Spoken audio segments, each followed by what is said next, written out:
बड़ी खबर, लंबी दूरी की हाइपरसोनिक मिसाइल का डीआरडीओ ने सफल परीक्षण किया है। ओडिशा तट के एपीजे अब्दुल कलाम द्वीप से डीआरडीओ ने हाइपरसोनिक मिसाइल की फ्लाइट टेस्टिंग की है। सफल परीक्षण के बाद रक्षा मंत्री राजनाथ सिंह ने डीआरडीओ को बधाई दी है। अमेरिका, रशिया और चाइना के बाद इंडिया दुनिया का चौथा ऐसा कंट्री बन चुका है जिसने हाइपरसोनिक मिसाइल अपना टेस्ट किया है, और ये बहुत बड़ी बात है। इसका मतलब ये है कि दुनिया में इस समय सिर्फ 4 ऐसे कंट्रीज हैं जिनके पास अपने खुद के हाइपरसोनिक मिसाइल हैं।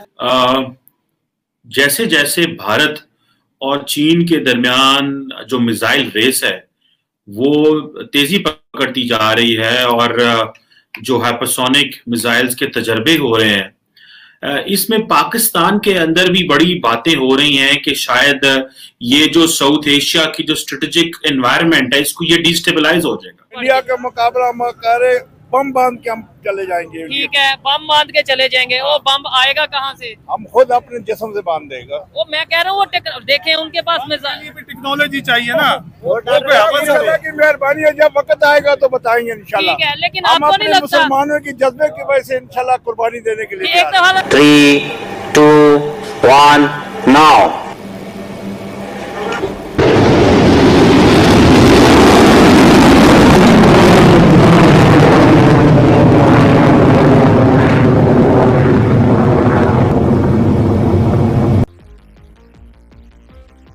जो लक्ष्य को भेदने की क्षमता रखते हैं उनकी राह में कोई बाधा नहीं ठहर सकती। इस कहावत को सच करते हुए भारत ने पाकिस्तान भारत को अपना दुश्मन मानता है, शायद मानता होगा। दुश्मन से लव लेटर की उम्मीद तो की नहीं जा सकती। सही हो गया। ये जिहाद के ट्रक की बत्ती के पीछे लगा रखा है, इसकी जान छोड़ो, मैथ पढ़ो, इंग्लिश पढ़ो। इसके गुजारा नहीं है, इसके बगैर गुजारा नहीं है। ये जो लोग आपको रोजाना जिहाद कहते हैं, इन्होंने हिस्ट्री की किताबें नहीं पढ़ी हैं। आपके डीएनए में भी जिहाद नहीं है। जय हिंद दोस्तों, पाकिस्तानी रिएक्शन वीडियो में स्वागत है। दोस्तों, डीआरडीओ ने लंबी दूरी की हाइपरसोनिक मिसाइल का सफल परीक्षण किया है और पाकिस्तान चीन की मीडिया में खलबली है और पाकिस्तान भारत से कंपैरिजन कर रहा है अपनी मिसाइलों का कि हमारे पास महमूद गजनवी जैसी मिसाइल हैं, और एक तरफ मीडिया चर्चा कर रही है कि हम रोटी कपड़ा मकान से बाहर नहीं आए तो आईटी में या टेक्नोलॉजी में क्या करेंगे। और हमारा कंपैरिजन पाकिस्तान से तो है नहीं, चीन और रूस अमेरिका के साथ है। तो पाकिस्तानी मीडिया कह रहा है कि भारत आए दिन कोई ना कोई मिसाइल का परीक्षण करता रहता है और हम अभी तक कुछ भी नहीं कर पा रहे हैं। इससे तो भारत हमसे बहुत आगे निकल जाएगा, और भारत तो बहुत पहले ही पाकिस्तान से आगे निकल चुका है। तो चलिए देखते हैं रिएक्शन वीडियो, और इस तरह की वीडियो देखना पसंद हो तो हमारे चैनल को सब्सक्राइब कर दें। अमेरिका, रशिया और चाइना के बाद इंडिया दुनिया का चौथा ऐसा कंट्री बन चुका है जिसने हाइपरसोनिक मिसाइल अपना टेस्ट किया है, और ये बहुत बड़ी बात है। इसका मतलब ये है कि दुनिया में इस समय सिर्फ 4 ऐसे कंट्रीज हैं जिनके पास अपने खुद के हाइपरसोनिक मिसाइल हैं। इसी वाले से पाकिस्तानी पब्लिक से बात करेंगे कि टेक्नोलॉजी में कभी हम सुनते हैं इंडिया चांद पे पहुंच गया, कभी हम सुनते हैं उन्होंने अपने मिसाइल बना लिए, कभी हम सुनते हैं उन्होंने अपना एयरक्राफ्ट बना लिया, यानी आईटी में वो कहां से कहां चले गए। मुझे ये बताएं, क्या कहना चाहेंगे इस टाइम टेक्नोलॉजी में, एजुकेशन में पाकिस्तान कहाँ पे खड़ा है? पाकिस्तान इसमें इस टाइम तो रोटी कपड़े और मकान में भी बहुत पीछे, टेक्नोलॉजी तो बहुत दूर की बात है। ये बड़ी अच्छी इन्होंने बड़ी सच्ची बात की है। जो महंगाई है और जो हमारे मुल्क में करप्शन है, ठीक है, एक चिंगसी से लेकर वजीर आजम तक सब करप्शन कर रहे हैं। ठीक है, तो इस मुल्क ने टेक्नोलॉजी के अंदर थोड़ी जाना है, ये तो बर्बादी के अंदर जा रहा है। ये रेस तो इंडिया और चाइना की है, लेकिन पाकिस्तान के अंदर एक एनवायरनमेंट जो डेवलप होगा। चाइना ने हाइपरसोनिक जो न्यूक्लियर वेपन डिलीवरी सिस्टम का जो टेस्ट किया, ये एक स्ट्रेटेजिक शिफ्ट है। इसको पाकिस्तान में ये समझा जा रहा है कि ये एक स्ट्रेटेजिक एनवायरनमेंट के हवाले से। अब इंडिया जो है उसने भी रिसेंटली एक टेस्ट किया, और वो जो टेस्ट था उसने ऑब्वियसली पाकिस्तान को भी ये देखें, वो चाइना के हर एरिया में हमला कर सकते हैं।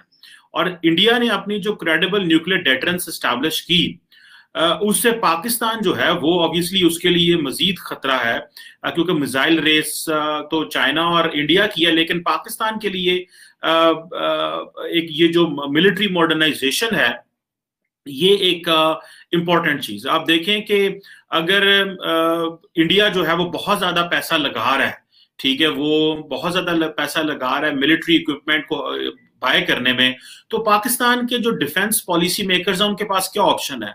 क्या हमारे पास फंड्स हैं कि हम artificial intelligence, big data analysis, quantum computing और क्वांटम सेंसिंग एंड बायोटेक्नोलॉजी में पैसा लगा सकें?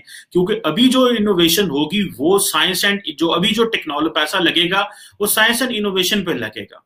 और मॉडर्नाइजेशन चाहिए आपको कन्वेंशनल फोर्सेस में भी और न्यूक्लियर फोर्सेस में भी।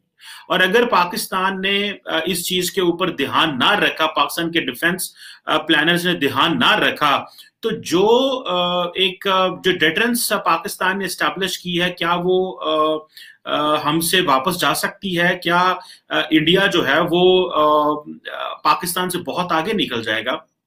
क्योंकि एक तरफ तो हम देख रहे हैं कि जी चाइना की और जो एक यूनिक मिसाइल कैपेबिलिटी है, ये अब इंडिया उसको मैच कर रहा है अपने बैलिस्टिक मिसाइल डिफेंस शील्ड से और हाइपरसोनिक क्रूज मिसाइल से।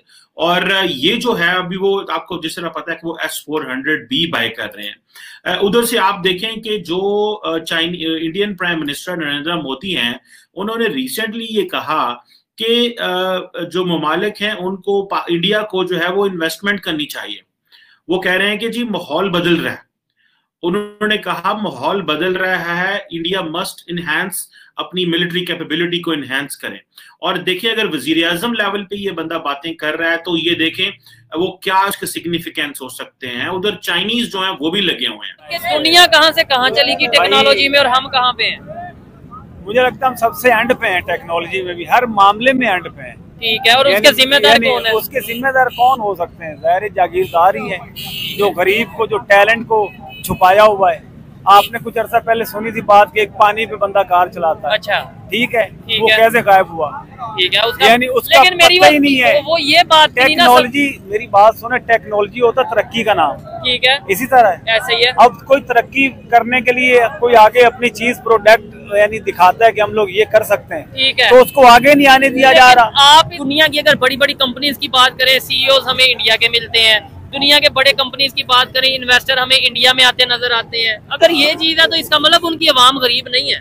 देखो वहाँ पे ये है कि वो हर जो कोई बाहर से फॉरेनर कंपनी लेके आता है, इन्वेस्टमेंट जो लेके आता है, उनको वेलकम करते हैं, उनके लिए बेहतरीन चांसेस बनाते हैं, उनको एक फार्मूला देते हैं कि इसके ऊपर आप काम करें। वो खुद भी खाते हैं, अगले को भी खिलाते हैं। हमारे यहाँ मोस्टली अपनी जेबें भरी जाती हैं, अगले को उस लिहाज से एंटरटेन नहीं किया जाता। ठीक है, तो हमारे यहाँ सबसे पहले जो गुर्बत की शरह है उसे खत्म किया जाए। हमारे यहाँ टेक्नोलॉजी की अहमियत को बताया जाए।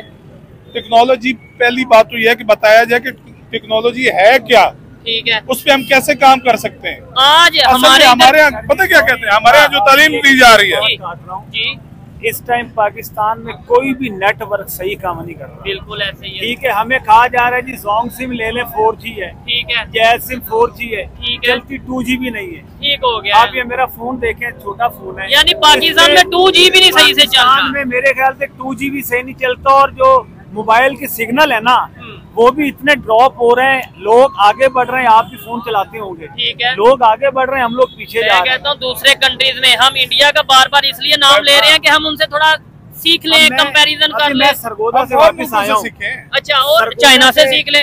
इधर देखें, सरगोदा से वापस आए, सारे रास्ते मेरा फोन जो है ना उसके सिग्नल डेड रहे हैं। ठीक हो गया, ठीक है ना। अच्छा, आप जो बात कर रहे थे टेक्नोलॉजी की बात करें कि यार ये कहाँ पे पहुंचा हुआ है। अगर किसी के अंदर टैलेंट है भाईजान, हमें आगे पहुंचना है। किसी के अंदर अगर टैलेंट है भी तो आवाम को तो नहीं दिखाया जा रहा। ठीक है, प्लेटफॉर्म ही कोई ऐसी सहूलत ही नहीं मौजूद। भाई का कहने का मकसद ये कि प्लेटफॉर्म मुहैया किया नहीं गया जिसपे आवाम का टैलेंट दिखाया जाता। ठीक है, भाई कह रहे हैं कि हम यहाँ पे हैं, वो उधर है।